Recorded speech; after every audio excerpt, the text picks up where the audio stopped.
بسم الله الرحمن الرحيم. اخواني المتابعين، السلام عليكم ورحمة الله تعالى وبركاته. اينما كنتم تحية طيبة واهلا وسهلا بكم في قناتكم، قناة الحلاق المميز لتعليم الحلاقة. قناتنا دائما ودائما ونعيدها ونكررها مخصصة للمبتدئين في الحلاقة لتعليم بعض اساسيات الحلاقة فقط، اما المحترفين فلا يحتاجون لتعليم طبعا. إذا فيديو اليوم سوف يتكلم عن كيفية، أو سوف ينقسم إلى قسمين. القسم يتحدث عن كيفية إيقاف الجروح، يعني عندما تجرح الزبون أو خدش أو يكون عند الزبون حبوب ثم يتم جرحها. في هذه اللحظات يخرج بعض قطرات الدم، كيف نوقف هذه القطرات من الدم. ثم الجزء الأول من الفيديو سوف نتحدث أيها الإخوة الكرام عن كيس الحلاقة أو فوطة الحلاقة، عبارة عن كيس بلاستيكي جميل نظيف يساعدك على الحلاقة. سوف نتحدث عن مميزات هذا الكيس وما هي الأشياء التي تجعله مميز أحسن من الفوطة العادية للحلاقة. إذا كنتم أول مرة تشاهدون القناة لا تبخلوا علينا بتعليقاتكم واقتراحاتكم، ولا تنسوا الاشتراك في القناة وتفعيل زر الجرس ليصلكم كل جديد. إلى التفاصيل.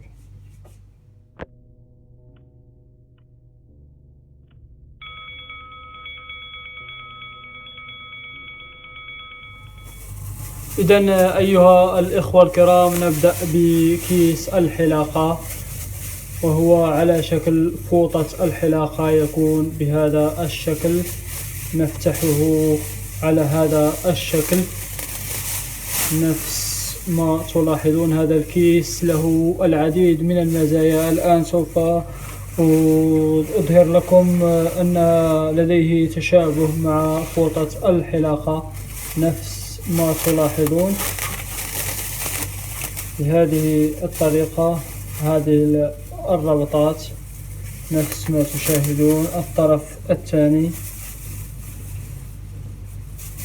لحظة فقط، نفس ما تلاحظون.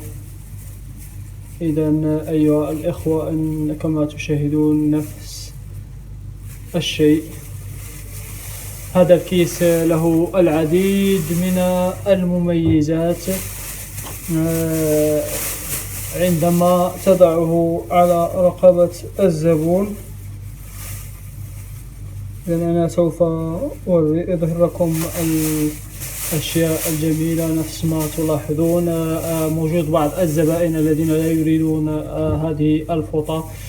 ثم بعد ذلك التليفون. الآن كما نعرف العديد من الزبائن يستخدمون التليفون أثناء الحلاقة. إذن هذا الكيس يسمح بأن تتابع التليفون نفس ما تلاحظون. بهذه الطريقة يظهر كل الأشياء الموجودة في التليفون، بإمكانك حلاقة الزبون وهو مرتاح. ثم بعد ذلك يتابع في التليفون الأشياء التي يرغب فيها من محادثات أو أخبار أو أفلام أو أي شيء. إذن هذا الكيس يسمح للزبون بمتابعة التليفون. ثم أيها الإخوة الكرام، هذا الكيس يسمح بغسيل اللحية أو غسيل الشعر، لأنه لا يدخل الماء، ولا تحتاج أنت إلى أشياء ثانية، أو فقط هذا الكيس كافي يعني لغسل اللحية وغسل الماء في المغسلة. إذن هو كيس نفس ما تلاحظون جميل وممتاز. ثم أنه بعد الحلاقة يرمى مرة نهائيا، لأنه لا يستخدم مرة ثانية. يكون في أغلب الأوقات استخدام مرة واحدة، وهو أيها الإخوة الكرام نفس ما بسعر رمزي. إذا نفس ما تشاهدون، وهو كبير للغاية.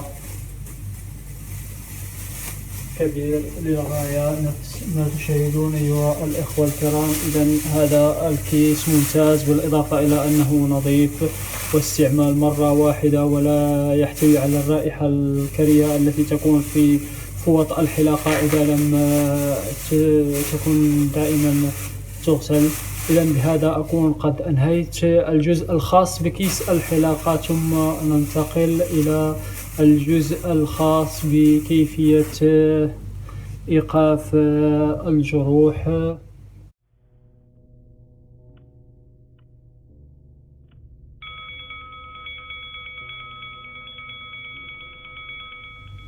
إذن أيها الإخوة الكرام، ننتقل إلى الجزء الثاني، الجزء الخاص بإيقاف الدم الذي نتسبب فيه عندما يتم جرح الزبون. عادة الزبون إذا كان عنده حب والموس، مرات يتم جرح الزبون أو بالسهو. هذه البقاع دائما تشكل حرج للحلاق وتشكل حرج للزبون، يعني حتى هو عندما يرى بقع الدم يعتقد أن الحلاق يعني جرحه بشكل كبير، مما يجعل الحلاق في بعض المرات يرتبك. إذن أيها الإخوة الكرام، لدينا الحل لهذه المعضلة وستجنبك الكثير من الإحراج، حتى أن هذا الحل يعني لا يترك أثار الجروح نهائيا لأنها تختفي. إذن أيها الإخوة، هي الشبة لدينا نوعين. هذه الشبة الطبية التي أستخدمها أنا شخصيا.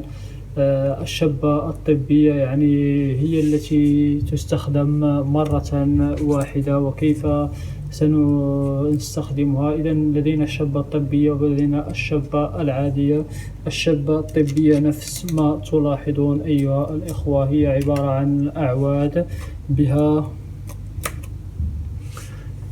الشبة نفس ما تلاحظون. هذه الشبة يتم تبليلها بالماء نفس هذا الشكل. أنا حطيت لها القليل من الماء، ثم مكان الجرح أينما كان الجرح تدهنها بهذه الشكل، وسوف يتوقف الدم نهائيا، وحتى مكان الخدش أو مكان الحبة يتوقف ويغلق بدون ملاحظتها مرة ثانية. حتى الزبون عندما ينظر في المرآة لا يعرف نهائيا أين كان الجرح أو أين كان الدم. وبهذا تتخلص أخي الحلاق من هذه المشكلة. أما فيما يخص الشبة الكبيرة أنا لا أتوفر عليها، فحتى هي إذا ما كانت تتوفر على هذه الأنواع فبإمكانك استخدامها، لكن هذه لديها مشكلة ثانية، يعني تكون قطعة كبيرة وتستخدمها لهذا الزبون وهذا الزبون وهذا الزبون وذلك الزبون، وما ينتج عنها يعني بعض الأمراض والله أعلم. يعني أتوقع أنها تكون يعني لأن الدم هنا والدم هذا الشخص ودم ذلك الشخص. إذن أنا لا أنصح بهذه الشبة العادية. أقول إذا توفرت لديكم في المكان الذي أنتم موجودون فيه هذه أعواد الشبة الطبية، لأنها طبية استخدام مرة واحد، تكون يعني ممتازة. حتى أن العلبة عليها تاريخ الصلاحية نفس ما تلاحظون، وتستخدم مرة واحدة نفس الكيس. يعني إذن في العصر الحالي يفضل دائما الأدوات التي تستخدم مرة واحدة. بهذا أيها الإخوة الكرام أكون قد أنهيت فيديو اليوم. نلتقي في فيديوهات قادمة إن شاء الله، والسلام عليكم ورحمة الله تعالى وبركاته.